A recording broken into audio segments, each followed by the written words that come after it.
या बुनैया, ऐ मेरे बेटे, इन्नहा इन तक मिस्काल हब्बतिन मिन खरदलिन, फरमाया ऐ मेरे बेटे, बुराई अगर राई के दाने के बराबर हो, फिर वो पत्थर की चट्टान में हो या आसमान में या जमीन में, अल्लाह उसे ले आएगा। बेशक अल्लाह हर बारीकी को जानने वाला खबरदार है। ऐ मेरे बेटे, मैं तुम्हें ये ताकीद करके जा रहा हूं, जहां कहीं भी बुराई हो कभी बुराई का साथ नहीं देना है। जमीन में अगर बुराई किसी कोने में हो, किसी जर्रे में हो, किसी जगह पर भी हो और तुम्हें पता चल जाए उसकी मुखालफत करनी है, कभी उसका साथ नहीं देना है। अगर उसका साथ दोगे अल्लाह तो जानने वाला है, खबरदार है। और आगे जो हज़रत लुकमान अपने बेटे को नसीहत करते नजर आ रहे हैं, दूसरी आयत के अंदर आगे इरशाद फरमाया, आयत नंबर 17 सूरह लुकमान पारा नंबर 21, फरमाया या बुनैया, ऐ मेरे पुत्रो। हाँ, अरमान है कि तुसी भी अपने पुत्रों की नसीहत करो। हम अपने बच्चों को कारोबार तो सिखा देते हैं, बच्चे को गाड़ी चलानी नहीं आती तो बच्चे को गाड़ी चलाना सिखा देते हैं, बच्चे को दुकान चलानी नहीं आई तो बच्चे को दुकान चलानी सिखा देते हैं, बच्चे को घर चलाने का ढंग अगर नहीं आता बाज़ औक़ात थोड़ी सी नसीहत कर देते हैं, बेटा लड़ाई नहीं करनी। काश ये नसीहत भी हम करते नजर आए जो हज़रत लुकमान ने अपने बच्चों को की थी। अगर ये नसीहत कुरान के मुताबिक आज भी अपने बच्चों को हम करें, खुदा की इज्जत की कसम है हमारा घर भी रोशन रहेगा, हमारा दिल भी रोशन होगा। दुनिया के अंदर जिएंगे तब भी मुस्तफा के तरीकों को अपनाते हुए जिएंगे, और जब दुनिया से जाएंगे हमारी जुबानों पर अल्लाह कलमा जारी फरमाएगा। लेकिन नसीहत कौन करे? आए नसीहत सुनते हैं। हज़रत लुकमान ने आगे वाली नसीहत क्या फरमाई, या बुनैया, ऐ मेरे बेटे, अकीमिस सलाता वअमुर बिल मारूफ वनहा अनिल मुनकर वस्बिर अला मा असाबक इन्न ज़ालिका मिन अज़मिल उमूर। मोहब्बत से कहें सुभान अल्लाह। ऐ मेरे बेटे, अगली जो नसीहत की बड़ी तवज्जो फरमाएं। ऐ मेरे बेटे, नमाज कायम रख। नमाज ऊंची आखो, नमाज। हाँ, अल्लाह का कुरान पढ़ रहा हूं। ऐ मेरे बेटे, नमाज कायम रखना, नमाज को कभी ना छोड़ना। तेरा बाप दुनिया से जा रहा है, दुनिया से अलविदा हो रहा है, लेकिन साढ़े पेवां दा भी अजीब ही कम है। जब हमारे बाप दुनिया से जाएं, हमारा दादा दुनिया से जाए, आखिरी सांसें हो, अगर उसे बात की तौफीक मिल जाए, अपने बच्चों को बुला के ये कहता है, बेटा 4 दुकानों ने, एक दुकान तेरी है, एक दुकान दूए दी है, एक दुकान त्रिए दी है, मेरी गल्ला तो खुदा दा वास्ता ने खफा न होयो, एक दुकान चौथे की है। ये ताकीद करता है, जमीन का इतना हिस्सा रहता है, फला टुकड़ा तुम ले लेना, फला टुकड़ा तुम ले लेना। या कोई कारोबार हो, कारोबार की ये नसीहत करता है, फला जगह वो जो दुकान है, आधी दुकान का माल तुम्हारे एक बेटे का है, आधी दुकान का माल दूसरे बेटे का है। या अगर ऐसा मसला हो, पैसे रखे हो, तो ये नसीहत करता है, लख तू चाह के नहीं, लख दुआं दे छोड़ी, लख पोतरियां दे छोड़ी, लेकिन ए तौफीक क्यों नहीं आती, ए मौत क्यों नहीं पेंदी जड़ा अल्लाह दा कुरान पे आखदा है। जब लुकमान दुनिया से जा रहे हैं, अपने बच्चे को नसीहत कर रहे हैं, या बुनैया, ए मेरे बेटे, नमाज को कभी ना छोड़ना। ऊंची आखो ना सुभान अल्लाह।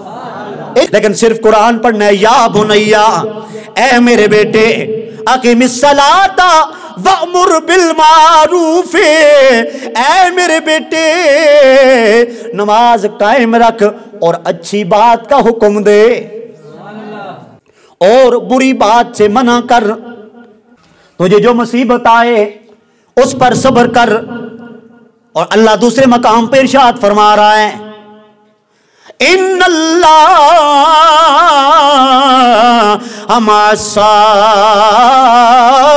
बिरीन, फरमाया लोग को सुनते जाओ, बेशक अल्लाह सब्र करने वालों को पसंद फरमाता है।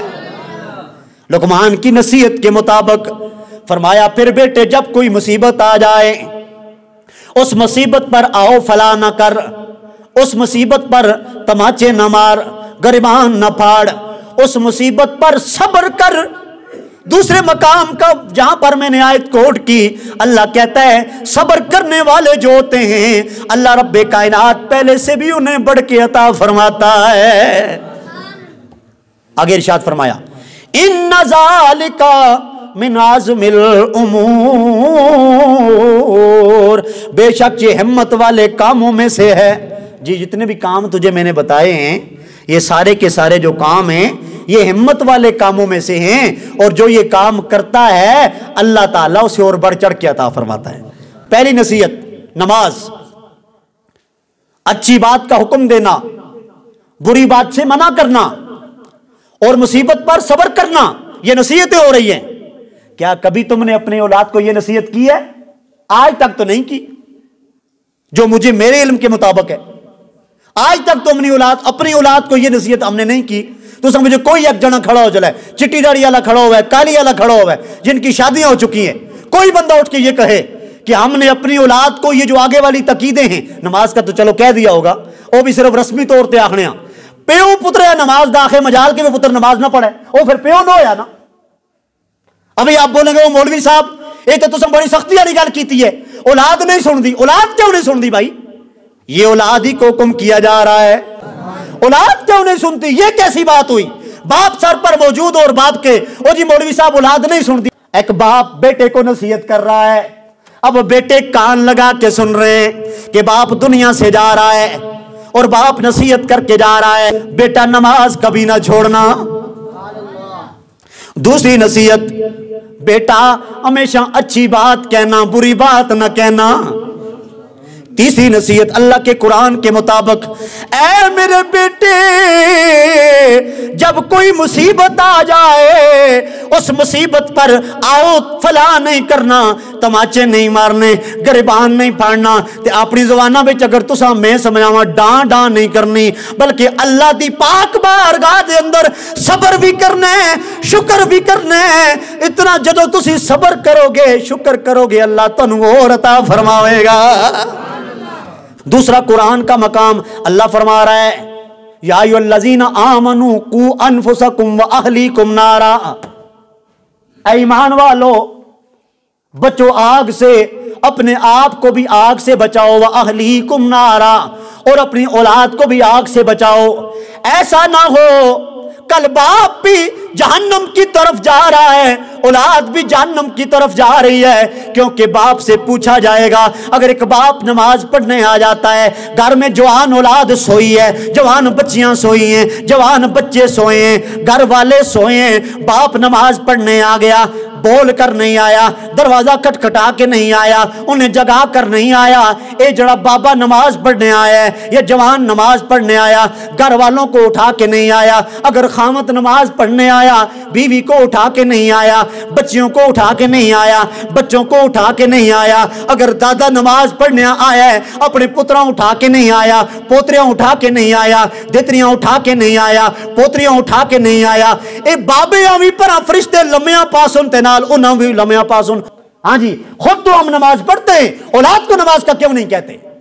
खुद तो हम कुरान की तिलावत करने की कोशिश कर ही लेते हैं, औलाद क्यों नहीं करती है? आज मस्जिदें हमारी वीरान हो चुकी। फरमाया और अपने चलने में दरमियानी चाल से चलना। क्या फरमाया? अपने चलने में उचिया हो, अपने चलने में।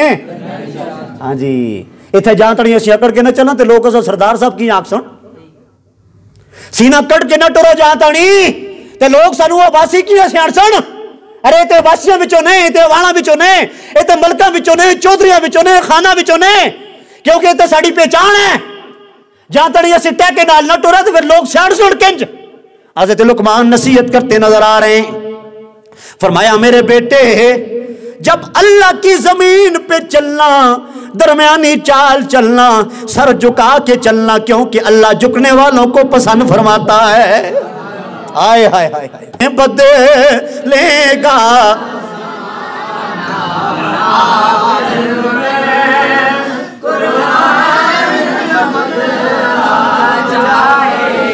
है कोले मोहम्मद कोले खुदा है कोले मोहम्मद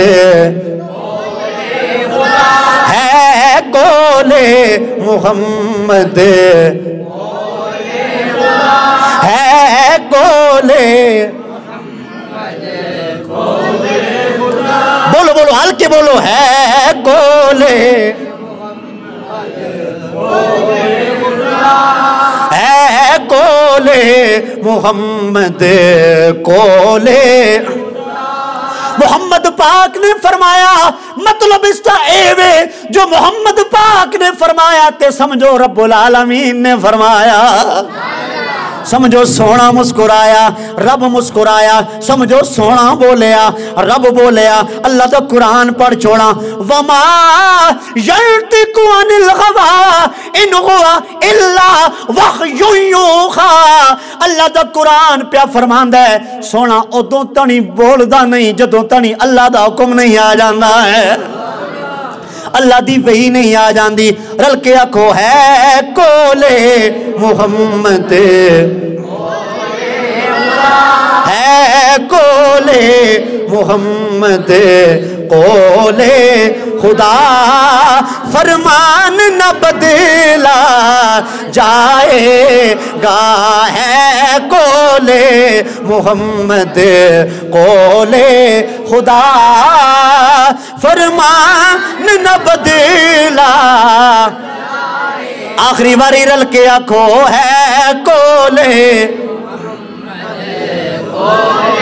खुदा फरमान न बदला जाएगा हाँ बदलेगा जमाना लाख मगर कुरान न बदला वक्त मुकम्मल हुआ आयत मुकम्मल करने लगा हूं फरमाया ए मेरे बेटे जी अब्बा जी हुक्म फरमाइए फरमाया अपने चलने में दरमियानी चाल से चल और अगली बात सुनेंगे फरमाया ए मेरे बेटे अपनी आवाज को पस्त रख बुलंद ना फरमा आको सुभान अल्लाह पहली बात अपनी औलाद को ये ताकीद करें बेटा या बुनैया ए मेरे बेटे पहली बात तो यह है जब तक जिंदा है कभी नमाज ना छोड़ना ते प्यो आपे नमाज ना पढ़े ते पुत्रा किंजाकसी दूसरी ताकीद बेटा हमेशा सच का साथ देना कभी झूठ नहीं बोलना है ते प्यो आपे तीलियां लाने वाला होवे ते पुत्रा किंजाके है जी हाँ बेटा सच का साथ देना कभी झूठ ना बोलना जहां बात सच्ची हो सच्ची बात के साथ खड़े हो जाना सच्चों के साथ खड़े हो जाना क्योंकि अल्लाह सच्ची बात को भी पसंद करता है सच्चों को भी पसंद फरमाता है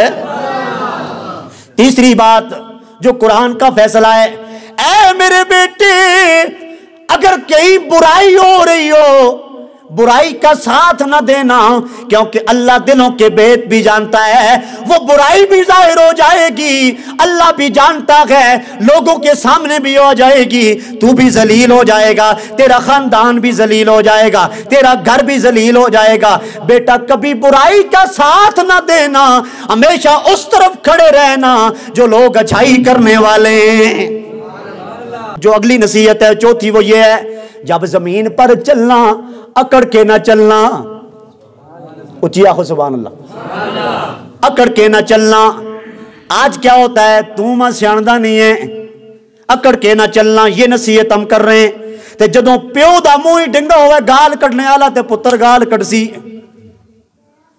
हाँ जब बाप ऐसा हो गाल निकालने वाला पुत्र गाल निकालेगा जब बाप की जुबान गंदी हो पुत्र की जुबान गंदी होगी जब बाप बदतमीज हो पुत्र बदतमीज होगा जब माँ बदतमीज हो बेटी बदतमीज होगी खानदान की बच्चियां बदतमीज होगी क्योंकि पहली जो नसीहत है अपने बच्चों को या अपनी बच्चियों को या बाप देता है या माँ देती है आखिरी बात फरमाया बेटा कुरान का दामन ना छोड़ना